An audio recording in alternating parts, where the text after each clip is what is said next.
नमस्ते बच्चों। Fourth chapter चल रहा है हमारा केमिकल बॉन्डिंग। उसके अंदर अब हम पढ़ते हैं मॉलिक्यूलर ऑर्बिटल थ्योरी, जिसको शॉर्ट में MOT बोला जाता है। इससे पहले आपने VBT पढ़ी और VAC-PRT भी पढ़ी। तो VBT और VAC-PRT के बाद अब मॉलिक्यूलर ऑर्बिटल थ्योरी पढ़ते हैं, जिसको हंड एंड मुलिकन ने दिया था सन 1932 में।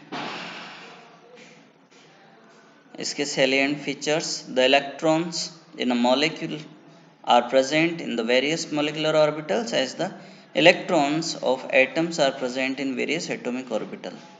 जैसे एटम के अंदर एटॉमिक ऑर्बिटल्स होते हैं, इलेक्ट्रॉन्स होते हैं उनके अंदर, ऐसे ही मॉलिक्यूल्स के अंदर भी मॉलिक्यूलर ऑर्बिटल्स होते हैं और उनमें इलेक्ट्रॉन्स प्रेजेंट होते हैं। Atomic orbitals of the comparable energy and proper symmetry combine to form molecular orbitals. While an electron in an atomic orbital is influenced by one nucleus, in a molecular orbital, it is influenced by two or more nuclei, depending upon the number of atoms in the molecule. Thus, an atomic orbital is monocentric, while a molecular orbital is polycentric. Atom के अंदर जो electrons हैं वो केवल एक ही nucleus के influence में रहते हैं, लेकिन मॉलिक्यूल के अंदर एक से ज्यादा न्यूक्लियस के इन्फ्लुएंस में रहते हैं। अब हमको ये ध्यान में रखना है कि मॉलिक्यूलर ऑर्बिटल्स कितने बनते हैं। वो उतने ही बनेंगे जितने की एटॉमिक ऑर्बिटल्स आपस में पार्टिसिपेशन करते हैं। अब मॉलिक्यूल बनता है तो एक से ज्यादा एटम के कॉम्बिनेशन से बनता है, तो जितने भी एटम हैं, चाहे 2 हों, चाहे 3 हों, चाहे 4 हों, उनके जितने भी ऑर्बिटल्स हैं एटॉमिक ऑर्बिटल्स, तो जितने एटॉमिक ऑर्बिटल्स पार्टिसिपेट करते हैं उतने ही मॉलिक्यूलर ऑर्बिटल्स भी बनेंगे। अब हमारा जो सिलेबस है उसके अकॉर्डिंग हमको केवल वही वाली स्पीशीज पढ़नी है जिनके अंदर 2 एटम्स होते हैं। तो जितने भी एटॉमिक ऑर्बिटल हैं इनके अंदर ओवरऑल वो कंबाइन होंगे, नए मॉलिक्यूलर ऑर्बिटल्स बनाएंगे। इनमें 3 टाइप के मॉलिक्यूलर ऑर्बिटल्स बनते हैं। एक तो होते हैं बॉन्डिंग, एक होते हैं एंटी बॉन्डिंग और एक होते हैं नॉन बॉन्डिंग। अभी हमारे सिलेबस के अंदर नॉन बॉन्डिंग वाले एटॉमिक मॉलिक्यूलर ऑर्बिटल्स का एग्जांपल नहीं दिया हुआ है। अब ये जो बॉन्डिंग मॉलिक्यूलर ऑर्बिटल हैं इनकी एनर्जी कम होती है और स्टेबिलिटी इनकी ज्यादा होती है, जबकि एंटी बॉन्डिंग मॉलिक्यूलर ऑर्बिटल इनकी एनर्जी ज्यादा होती है और स्टेबिलिटी कम होती है। ओवरऑल एनर्जी उतनी ही रहती है जितनी की एटॉमिक ऑर्बिटल्स की है। जैसे अगर मान लो कि 8 एटॉमिक ऑर्बिटल्स आपस में कंबाइन हो रहे हैं तो नए मॉलिक्यूलर ऑर्बिटल भी 8 ही बनेंगे। उनमें से अभी जो केसेस पढ़ रहे हैं उनमें आप यही एज्यूम करके चलना कि 4 अगर बॉन्डिंग वाले मॉलिक्यूलर ऑर्बिटल बन रहे हैं तो बाकी के 4 एंटी बॉन्डिंग वाले मॉलिक्यूलर ऑर्बिटल्स बनेंगे। तो जो बॉन्डिंग वाले हैं उनके अंदर स्टेबिलिटी ज्यादा होती है, तो इलेक्ट्रॉन्स पहले मॉलिक्यूलर ऑर्बिटल के अंदर एंटी बॉन्डिंग के अंदर एंटर करें, एंटी बॉन्डिंग नहीं बॉन्डिंग के अंदर एंटी बॉन्डिंग की स्टेबिलिटी कम होती है। स्ट्रक्चर ऑफ एटम के अंदर हमने पढ़ा था कि न्यूक्लियस के चारों तरफ इलेक्ट्रॉन के मिलने की प्रोबेबिलिटी रहती है।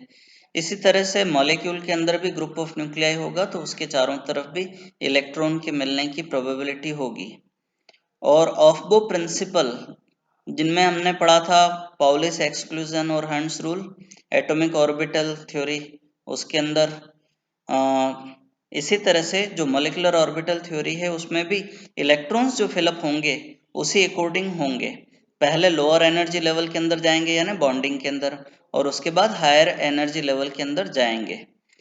फिर हम देखते हैं फॉर्मेशन ऑफ मॉलिक्यूलर ऑर्बिटल कैसे होता है। Linear combination of atomic orbitals, जिसको LCAO भी बोला जाता है। एटॉमिक ऑर्बिटल्स का कॉम्बिनेशन होगा लीनियर कॉम्बिनेशन। उसके अंदर ये जो वेव फंक्शन होते हैं इनका एडिशन भी होता है और सब्ट्रैक्शन भी होता है। अगर एडिशन होता है तो बॉन्डिंग मॉलिक्यूलर ऑर्बिटल्स बनते हैं, और अगर सब्ट्रैक्शन होता है तो एंटी बॉन्डिंग मॉलिक्यूलर ऑर्बिटल्स बनते हैं। अब यहाँ आप देख रहे हो ये जो मॉलिक्यूलर ऑर्बिटल है प्लस और माइनस दोनों तरह के बॉन्डिंग, प्लस शो करेगा बॉन्डिंग के लिए और माइनस शो करेगा एंटी बॉन्डिंग के लिए। तो ये पहला वाला केस जिसमें एडिशन हो रहा है और ये दूसरा वाला केस जिसमें सब्ट्रैक्शन हो रहा है। तो ये सिग्मा बॉन्डिंग ऑर्बिटल के लिए है और ये जो सिग्मा स्टार है वो anti bonding orbital molecular orbital के लिए है। The molecular orbital sigma bond formed by the addition of atomic orbitals is called bonding molecular orbital, while the molecular orbital sigma star formed by the subtraction of atomic orbital is called antibonding molecular orbital as depicted in next figure। अब इसके अंदर आप देखिए और समझने की कोशिश कीजिए। मैंने आपको क्या बताया था कि एटम्स का कॉम्बिनेशन होगा यानी एटॉमिक ऑर्बिटल का कॉम्बिनेशन होगा तो मॉलिक्यूलर ऑर्बिटल बनेंगे। ये वाला एक एटम हो गया हाइड्रोजन का, ये वाला दूसरा एटम हो गया हाइड्रोजन का, ठीक है। इनके कॉम्बिनेशन से ये मॉलिक्यूल बन रहा है H2 का। ये एटॉमिक ऑर्बिटल है पहला इस हाइड्रोजन का, तो 1s1 कॉन्फ़िगरेशन है। ये दूसरा हाइड्रोजन एटम है तो इसके अंदर भी इस तरह से कॉम्बिनेशन हुआ, तो ये 1s1 कॉन्फ़िगरेशन, इनमें कॉम्बिनेशन हुआ तो नए मॉलिक्यूलर ऑर्बिटल्स बने। ये पहला ऑर्बिटल है जो बॉन्डिंग वाला है सिग्मा और ये दूसरा ऑर्बिटल है जो एंटी बॉन्डिंग है सिग्मा स्टार। अब क्या होता है कि जो एटॉमिक ऑर्बिटल्स हैं उनमें से इलेक्ट्रॉन मॉलिक्यूलर ऑर्बिटल में एंटर करेंगे। तो ये वाला एटॉमिक ऑर्बिटल है, ये भी एटॉमिक ऑर्बिटल है, जबकि ये मॉलिक्यूलर ऑर्बिटल है। एनर्जी का जो डिस्ट्रीब्यूशन है वो किस तरह से हुआ आपको ये ध्यान में रखना है। ये जो एनर्जी है इस एनर्जी से हायर एनर्जी और लोअर एनर्जी दोनों तरह के ऑर्बिटल्स बन रहे हैं मॉलिक्यूलर वाले। तो इनका एनर्जी का डिस्ट्रीब्यूशन हुआ, कॉम्बिनेशन हुआ, तो लोअर एनर्जी वाला बॉन्डिंग मॉलिक्यूलर ऑर्बिटल बना और एक और दूसरा कौन सा बना, हायर एनर्जी वाला एंटी बॉन्डिंग। तो टोटल 2 एटॉमिक ऑर्बिटल्स पार्टिसिपेट कर रहे हैं तो 2 मॉलिक्यूलर ऑर्बिटल्स बन रहे हैं। अब इसमें ये लोअर एनर्जी का है जिसकी स्टेबिलिटी ज्यादा है। Total number of electrons atomic orbital वाले कितने हैं, एक तो ये हो गया और एक ये हो गया, 2 इलेक्ट्रॉन्स हैं तो ये दोनों इलेक्ट्रॉन पहले इसके अंदर एंटर करेंगे। अब और कोई इलेक्ट्रॉन है नहीं, अगर होता तो वो ऊपर की तरफ चला जाता, लेकिन यहाँ पर हम क्या बोलेंगे, अब जो कॉन्फ़िगरेशन है वो क्या हो जाएगा, सिग्मा 1s2। अब हम समझें कि जो बॉन्डिंग मॉलिक्यूलर ऑर्बिटल का फॉर्मेशन हो रहा है वो जो इलेक्ट्रॉन वेव्स हैं वो रेनफोर्स करती है कंस्ट्रक्टिव इंटरफेरेंस के लिए, तो बॉन्डिंग मॉलिक्यूलर ऑर्बिटल बनेगा।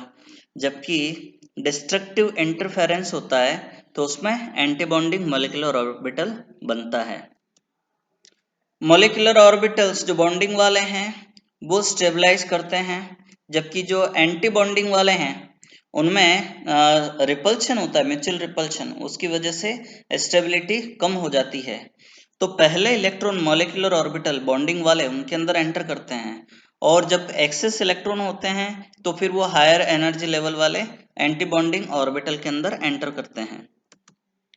अब हम देखते हैं कि कॉम्बिनेशन एटॉमिक ऑर्बिटल के कॉम्बिनेशन के लिए कौन सी कंडीशंस होनी चाहिए जो उसको सेटिस्फाई करेगी। देखिए, the combining atomic orbital must have the same और नियरली द सेम एनर्जी। मतलब ये हुआ कि 1s का कॉम्बिनेशन 1s के साथ ही होगा, इसी तरह से 2s का कॉम्बिनेशन 2s के साथ होगा और 2p का कॉम्बिनेशन 2p के साथ में होगा। तो यहाँ क्या है, इनकी एनर्जी सेम है। अगर एटम सेम हैं तो सेम एनर्जी होगी, अगर एटम्स डिफरेंट हैं तो नियरली सेम एनर्जी होगी और इनकी सिमेट्री भी सेम होनी चाहिए। फिर the combining atomic orbitals must have the same symmetry about the molecular axis. मतलब यह है कि अगर px है तो वो px के साथ कंबाइन होगा, py है तो वो py के साथ ही कंबाइन होगा। फिर combining atomic orbitals must overlap maximum extent तक ओवरलैपिंग होगी तब बॉन्ड फॉर्मेशन होंगे। बाकी हम अगले वीडियोस के अंदर पढ़ेंगे। Thank you.